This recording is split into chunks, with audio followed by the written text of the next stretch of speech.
Cavalier faithful, welcome on into another live version of Cavs Encapsulated, episode 8 to be exact. I can't actually remember off the top of my head. I don't know. But we're here. It's Justin and I. Logan, MIA for the night. He has other plans, pre-existing plans. That's fine. He has his predictions already submitted to us. So we're not going to go very long tonight. Probably 20, 25 minutes. Predictions at the end for the entirety of the week. You're at Orlando. You're at Boston tomorrow. You're at home against Boston, Rocket Mortgage Fieldhouse the 14th. And then the 16th, you play again at home against the Atlanta Hawks. 4 games this calendar week. We're coming off the back end of the in-season tournament.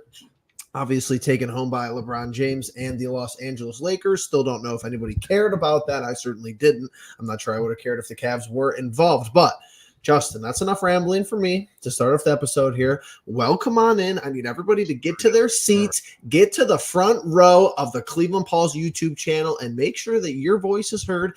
Make sure you're hitting that like button, and make sure you're staying involved. Justin, let me love having the chatters already. Love seeing MZC in there as always. Dude's off his rocker early. We love it. We love it. But like Jeff said, coming off of those 2 games that we predicted last week and carrying into a 3-game win streak going into these next 4, obviously you're very happy with the last 2 games. Obviously, Jeff, that Miami game was one that when we predicted it, I don't think we knew about the injuries that we had and they had out and whatnot. But obviously, we did predict the Magic game as well, and I like to, pick up those 2-0 on you guys in the predictions and whatnot. But for the Cavs, obviously, just building momentum, building, off of that awful loss in Detroit to the Pistons, and what seemingly was a turnaround for this team. Obviously, Donovan was in the locker room talking about the direction of this team after that loss, and since then, 3 wins in a row.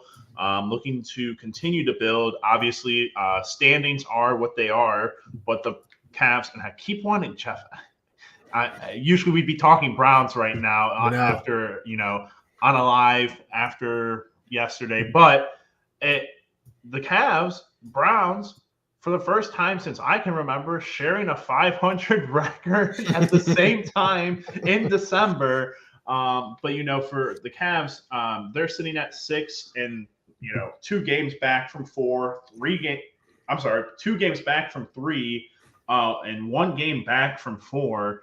Obviously, great positioning, and right now after that rocky start, still have some key guys out. Obviously, now Evan Mobley is going to be out for this game for the foreseeable future as well.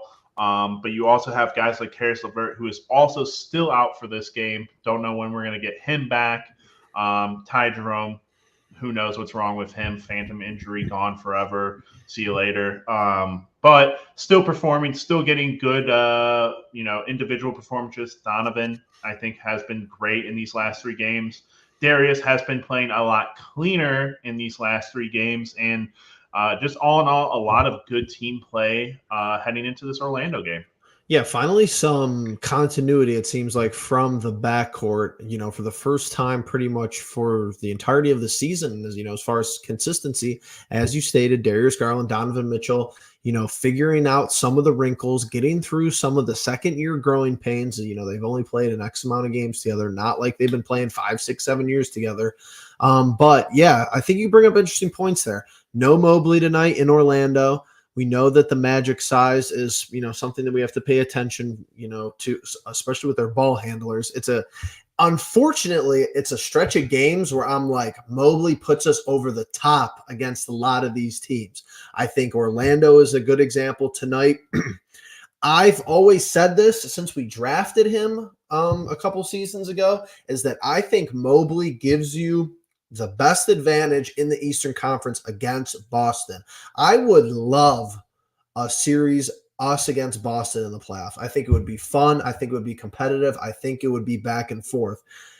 Caris LeVert, still not really integrated at all, still injured. And like you said, Ty Jerome, I don't think we see him the rest of the year. I don't think you see Damian Jones the rest of the year, even though we've already said that once and he's already came back. But before we get into it a little bit deeper, Justin, I just want to bring up, something that you highlighted at the top of your talking points, and that is the standings for the Eastern Conference. And we gave it 5, 10, 15 games. I think it's fair to, you go on Twitter, you go on social media, you go on YouTube, people giving commentary, giving their opinions. The best part about, people covering the team is that you could give your own opinions. You could have your own arbitrary timelines for the franchise. That's fine. That's what you want to do. That's your prerogative. Awesome. But I think as soon as about that 20 game, mark hits, 17, 18 games, people start looking at standings. People start looking at rotations. People start criticizing to a higher degree. I've personally seen it. I'm sure you've seen it as well, Justin. But just a couple of wins and a couple of, competent games in a row, and you are shooting up this Eastern Conference standings. And I'm aware, because I'm the person who said it the most. The regular season don't matter. Get a playoff series, win a playoff series, go from there. That's your 3 objectives and your 3 goals this season, but we still have to look at home court advantage, seeding, potential matchups down the road. So here's us at 13-9, catapulted into the 7th seed. We've definitely been a lot lower in the standings, the last couple of weeks of the season compared to where we are now. But a win tonight gives you a 2nd win over Orlando. That would tighten us up, very closely with them, giving them their 8th loss, keeping us with 9 losses. The Pacers are right in front of us, and then the Bucks and the 76ers specifically only having, 1 more win than us, but 2 less losses. When I show you this playoff picture, from the conference to the home record to the away to what kind of streak we're on, what kind of, jumps off the page the most? It could be the Cavs. It could be somebody else. Just what is interesting to you on this page? Well, Jeff, I want to, the thing that pops up to me really quickly is something I have to also go back and correct you on at the top of this was the Celtics 10-0 at home. Ooh. And Jeff, I believe you said at home for that 2nd game, but the Cavs will be at Boston for both games as of right now. Really? That is how I've seen it on Bleacher Report and on the schedule that I've looked up here on my computer. Correct me if I'm wrong. Maybe one of those games. You are correct. You are correct. So 10-0. That's really weird. At home, obviously top of the division. They scare me. I think a lot of people put a lot of stock into the Damian Lillard trade. Obviously, he's a bigger name and everything. But the Celtics, the one thing that you've got to hate about teams like the Celtics and teams like the Ravens and the Steelers for the NFL is these damn well-run organizations. Competency. They just know how to keep in the picture. And the Celtics, they didn't go out and make the splashiest move, but they get Kristaps Porzingis, they go and get pieces that work well with this team, and they're sitting at the top, 16-5 with an immaculate home record. It's tough. I like the picture in general because I think the Magic are this year's version of the Utah Jazz from last year. They start off blazing hot with 1 or 2 guys maybe leading the way for them and then just kind of fall off roster wise. I think they're kind of having just exactly that type of a year again, or year like the Jazz. But they'll fall. I do have a spoiler alert. I do have us winning tonight. But the Bucks, 76ers, Celtics. I think if you ask anyone at the beginning of the season, those were the 3 teams you were putting at the top half of the conference. And, everyone else is at the bottom, kind of right where they're supposed to be. I think the Pacers obviously taking a nice little leap for themselves, having a nice start to this season. Who knows if it continues, but, I think they were due to be a playoff team. Then there's us, and then there's the Knicks. I think everything outside of the Magic is lining up for the most part pretty right in that conference. So yeah, I mean, I think that's a good way to put it. You have people at the top here who it's on them to stay up here, I think is the best way to put it. Like Orlando is not a given to hang around. Indiana is not a given to hang around.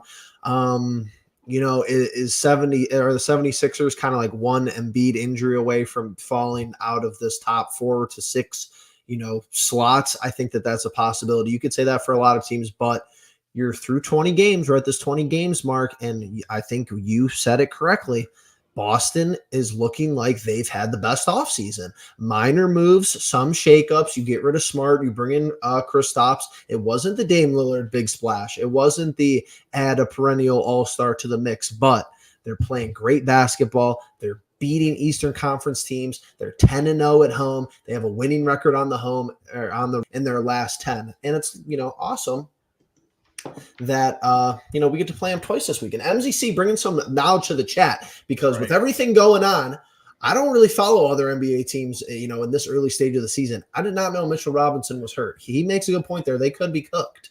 Justin, were you aware of this? Just an hour. Well, 3 hours ago. Okay. So MZC giving you some insider info breaking news. Breaking news. But I mean, I try to pay attention to at least, bigger injuries for teams, or, to names that stick out a little bit more. Robinson was the guy who beat us, last year in the playoffs. Yep. But I don't know that he's that consequential to their success in winning games. Like Brunson could absolutely take a game over and just kind of pull a Donovan Mitchell and carry them. Plus they got Thibodeau as coach. I don't know, but Ben knows that stuff a little bit better than I do. He might know that team a little bit better than I do. So if they fall a couple spots, hey, I don't mind them playing catch up towards the end of the season to try to make play in.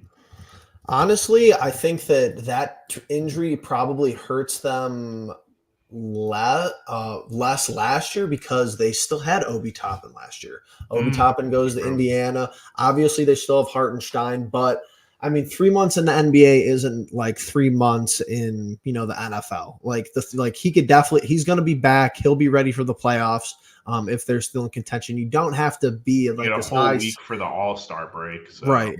It's not like you have to be in this high contention all year to really, make a huge impact down the stretch. But let's switch over to the Cavs. I want to talk just a little bit about this Orlando matchup, and I want to hear your thoughts. I have a feeling, just from what we've texted about, that you might need to get something off your chest as regarding one of the Cavalier players. But I want to hear it, and then we're going to go to game predictions. Then we're going to go to a funny reaction that I need to hear from you, and then we're going to wrap it up. But let's start with the Cavs. So Dean Wade is starting tonight against Orlando. I think this is a big game, like we talked about, Eastern Conference. Wade started the last game with no Mobley. I think that's fine.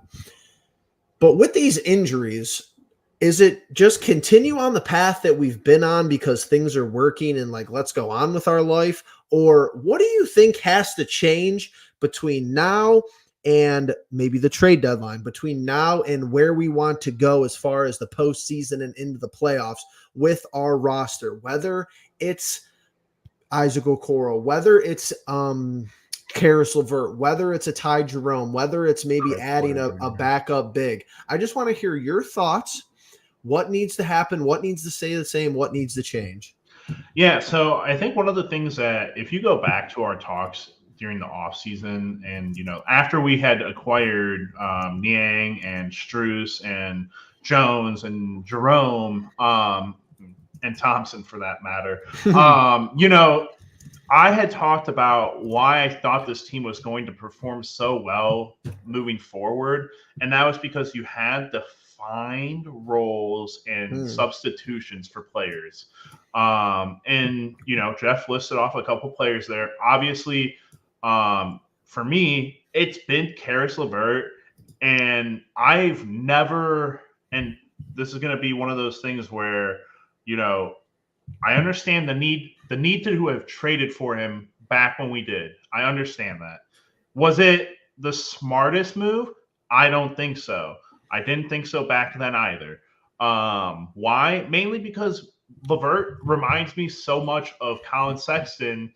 And for that, I don't think Colin Sexton was ever meant to work well with guys like Darius Garland, or for that matter, a Donovan Mitchell, because their game is so ball driven and so pound the rock heavy that I just don't know when Karis comes into a game, what's his role? Is he a facilitator?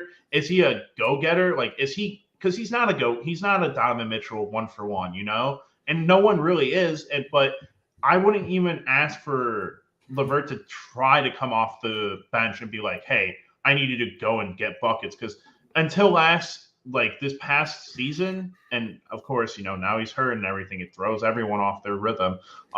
He was awful at shooting the three ball, like disgustingly awful. And now his cutting game was also bad. Now I'm like lost for a matter of, all right, is he going to come in and just pass the ball really well, or is he really just not going to put? Now, eye test, he gives you good defense. There's a lot of guys on this team who give you good defense, people. Right. And let's not act like these guys are winning Defensive Player of the Year awards. These guys aren't even getting nominated, and they're not even getting votes. So let's not make it seem like there's some crazy defensive player right now. Dean Wade, Isaac Okoro, Karis LeVert. All three of those guys need roles in order to have success on this team. I think Isaac is the clear-cut defender guy. He's not asked to go out there and shoot the ball. He's not asked to go out there pass the ball, and he's really not asked to go out there and rebound the ball. So what are you asking for him? Just play great defense. Check. Dean Wade, he's your switch guy. He's your 4-5 replacement, and if you're lucky, he can be a long-range 4. He can hit threes. So you get good defense and you get good offensive versatility with him. All right, Karis LeVert. What is he really good at? What does he really push beyond that he has shown you offensively? Or, again, going back to that defensive point, you're not going to get any better than Isaac Okoro. So you're down in that Dean Wade category at defense. So let's talk about your offense. You're not better at – I would trust – if I wanted someone to go into the three-point contest, Dean Wade over you. All right? If you're going to be replacing someone, guess what? I'd rather have Craig Porter Jr. come in for Darius Garland to be my facilitator of the offense. And for that matter, Max Strus, I guess that would be your most comparable player. But at the same time, Strus rebounds, passes, and scores better than LeVert in every way. And still, when you talk about the one-for-one substitutions on this team, Karis just doesn't fit behind anyone specifically. So with that whole rant, Jeff, my whole point with this team is if you could get Dean Wade, Isaac Okoro, Craig Porter Jr., and others with defined roles, you can afford to lose a guy like LeVert. Now, I know that we extended him and everything. I think that was mainly because we were afraid, hey, if we can't get anyone in free agency, or right. hey, that could be trade bait still at the end of the day. Absolutely. I still think that he's a viable trade player.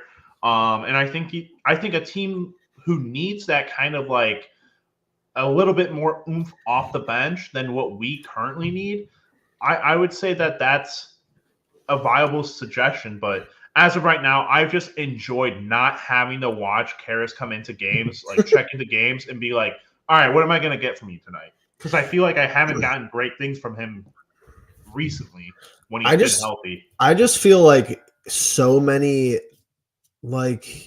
he just doesn't, and I agree with you actually, because, I've done solo uploads about this. I don't see LeVert on the team. I don't see the need for LeVert on the team post trade deadline. And people are going to get upset about this. I understand there has been continuity. There hasn't been, all these minutes played together. We've had the injuries, but there's no way that you could actually definitively tell me that this team needs LeVert, Okoro, Wade, all these three plus type of guys. And this is why you're probably not seeing Ty Jerome. What are you doing with him in that garbage of a list that you just made there? It's just not even feasible though. You have all these guys who have no position and have no role. If you are, usually one comes with the other though. Craig Porter Jr. is the backup one. That's his role. Like, that's pretty simple. Dean Wade gives you, like you said, a 4, a semblance of a 4, probably a better semblance of a 4 than George Niang. I know that it's probably closer than definitely than I thought. And a lot of people probably think, Niang's a serviceable 4. Once again, I'm reminding you in the first or second week of December that if we play a bigger team in the playoffs, Niang at the 4 is not, he's not going to play. He's not going to play.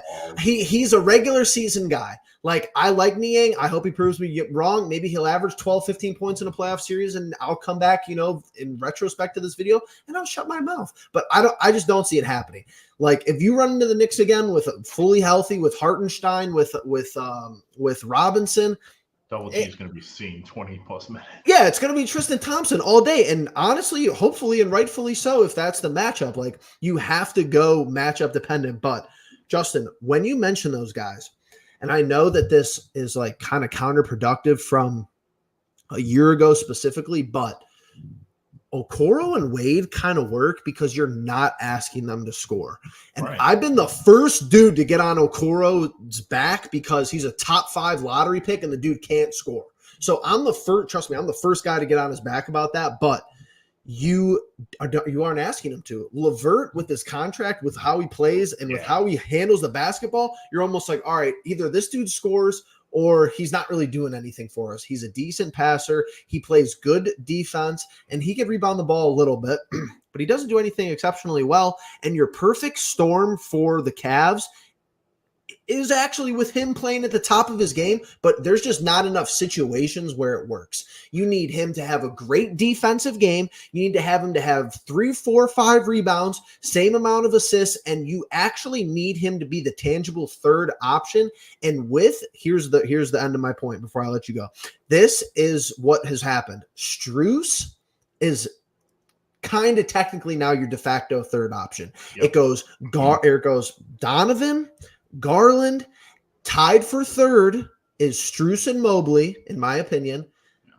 That's it. Like, you have your third and fourth guys right there. So you're telling me LeVert is your 5th scoring option. He's not even a starter. He comes off the bench, maybe first. He doesn't fit a role. I agree with you. I'm not sure it works. I never want to talk so poorly about a person or a player in general. About what I'm about to say is quite possibly one of the meanest things I'll say as like a commenter. He's like the most nothing NBA player that I think I've ever watched play basketball. Like, when his career is over, I will not remember a single moment from it. And like, there are plenty of players like that. I just don't know that I've watched, like, and it's not to say he's not good, but when I say he's like a nothing player, he's contributed nothing to like any team that he's ever played on, except for like moments for the Brooklyn Nets and like. Forgot he even played with the Nets. You just put it right there. And that's the only thing like I know. But like for him, he just like fits nowhere in the league. Like, I don't know if there's a team out there that's for him. Like, maybe the Lakers, just because you can put anyone next to LeBron and they look like greatness. But even then, like, I don't know. But my point for him is, like, you could say he's the 6th man. Okay. But, like, does our team have that? Does our team have the capability of just having a 6th man? He's not even a 6th man, though. I don't even want him to be the 6th man. I honestly, in the regular season, I need Darius Garland, Donovan Mitchell getting rest, and I need Craig Porter Jr. being one of the first people off the bench and still having a competent, orchestrated offense. And even at full health, though, like, Justin, you've seen Dean Wade come in off the bench early. You know, this last game, you get Sam Maryland first. Like, I understand people are hurt, but that at least, and I can't believe I'm even saying this, like, at least JB has an objective putting Merrill out there. He's like, you're coming off first off the bench, shoot 3 or 4 threes, hope to God you make a couple of them. And he did. It turns out he did. LeVert goes out there, and we're like, okay, now it's Mitchell and LeVert, and we don't really know. And now the 3's kind of an incompetent offensive player. And, you know, maybe we have a backup big out there. And it's just like, I don't know. He needs to have the ball in his hands. He's just like, again, I don't know what, like, I sent that text message to you guys. I was like, what does he do? Like, what is his, like, objective when he's out on the court? Is it score? Is it look to facilitate? Is it, like, at least, like, Strus, when Strus is out there, he's running all over the court. Like, And he's chucking shots. He's putting shots up everywhere on offense. And I'm like, all right, great. Like, I wish LeVert would do that. That's what I wish, like, Okoro, I've always just been like, Okoro, just run everywhere, because you're not gonna pull up for a jumper. So just make your opponent super tired. You're athletic, you've got the stamina, like, right. But to that point, like, I just think LeVert is destined to be off this roster. I would think sooner rather than later. If the team continues to have the success that it has without him, maybe, but I don't know. We'll have to wait. Obviously, we'll have to wait until closer to the deadline. But for sure. And Ashton, hot take alert: where does Mobley fall in the order of that options? I mean, I don't see how you could put him any higher than tied for 3. We know Mitchell, with the ball in his hands, that's your primary option. Love it or hate it, it is. And then Garland, secondary playmaker, well, primary playmaker in my opinion, secondary scorer.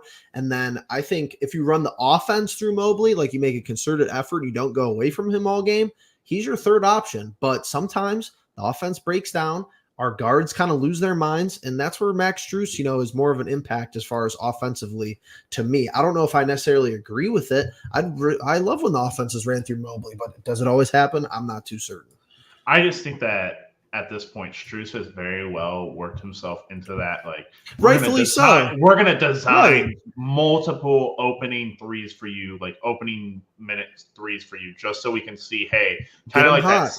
Yeah, kind of like that Sam Merrill take. And if he does it, guess what? He's still gonna scare players enough to be like, all right, I gotta cover your ass. So yeah, he's competent. Like, he's more competent than a lot of 3-point shooters that we had on the roster last year, and a lot that we have on the roster this year. I just like that he's so not dependent on if he's making threes or not, because he's actually viable on every other end of the ball, game. And I just it's nice to have that for once. If Garland is shooting poorly, it's he's not going to give you 12, 15 assists. Sorry. And if Donovan's shooting poorly, it's oh, sorry, he's not going to give you crazy stats in the other categories either. So fair. Valid. Well, a couple more things to get to. We appreciate everyone who's locked into the chat. But yeah, we're going to get to predictions here. Let's go over a little recap of the last 2 games. Justin with a clean sweep up here. Perfect. He's got the Cavs on the 3-game winning streak correctly. Pistons, Magic, Heat tied up finally at 500 at 11-11. Took us 22 games to get to 500, which is crazy.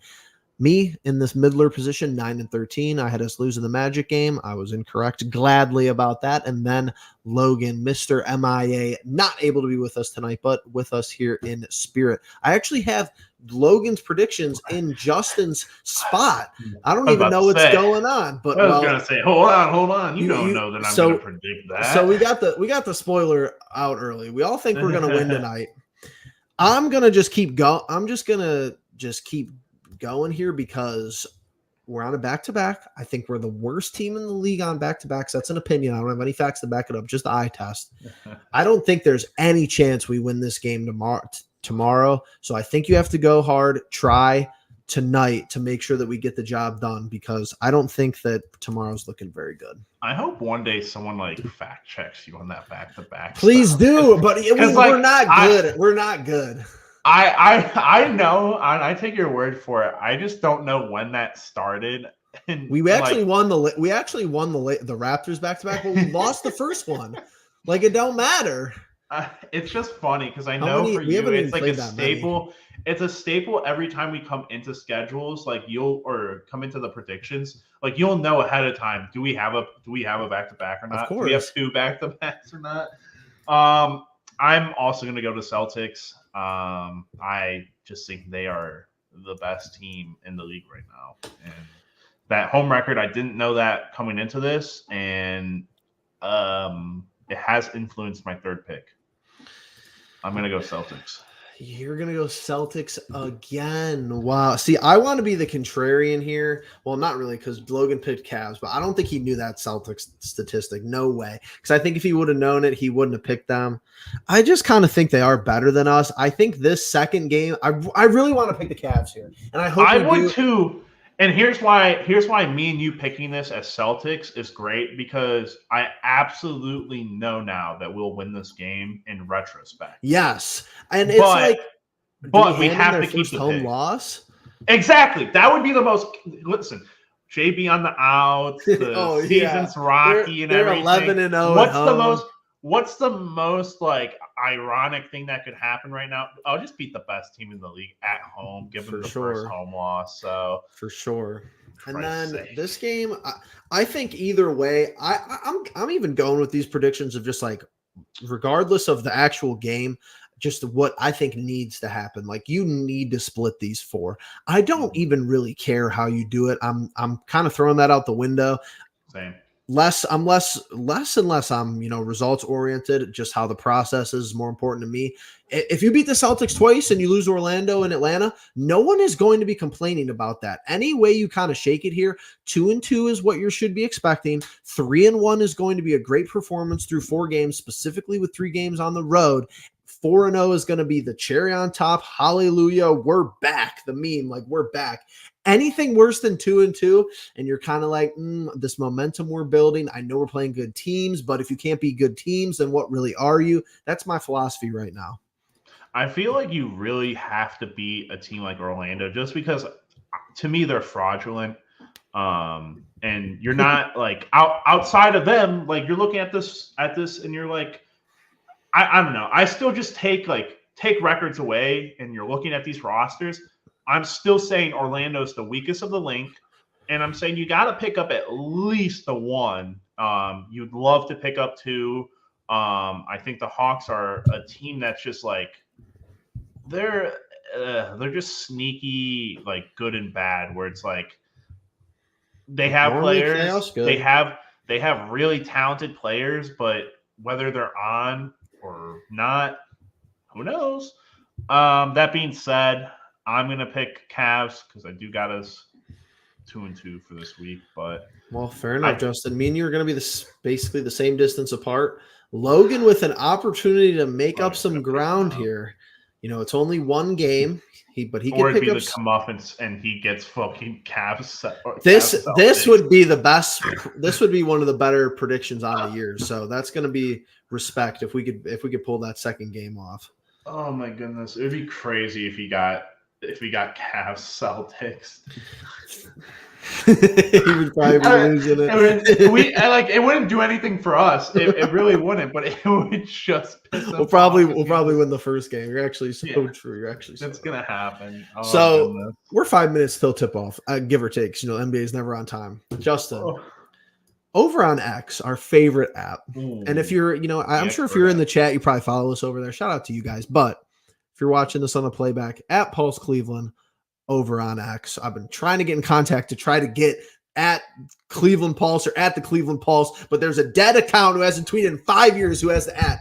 That, don't mind that. That's neither here nor there. However, we recently went a little bit viral for something, and I just want to get your opinion on this because you are what I like to call our resident merchandise fellow. You are a resident, jersey connoisseur, the most GV art I've ever seen in anyone's closet, some of the best gear around. I always see people in our comments, oh, love the hat, love what's in the background. And it's always about Justin. So let's go. I don't know if I even asked you about this because I don't think I did, because I just tweeted it out, like, thought it was funny, didn't know it was going to go low key viral, but I need your opinion on these uniforms.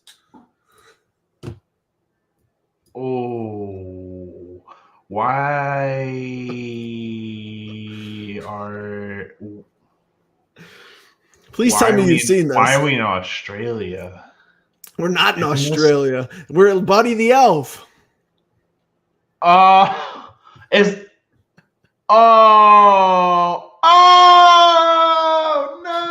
Man said Australia.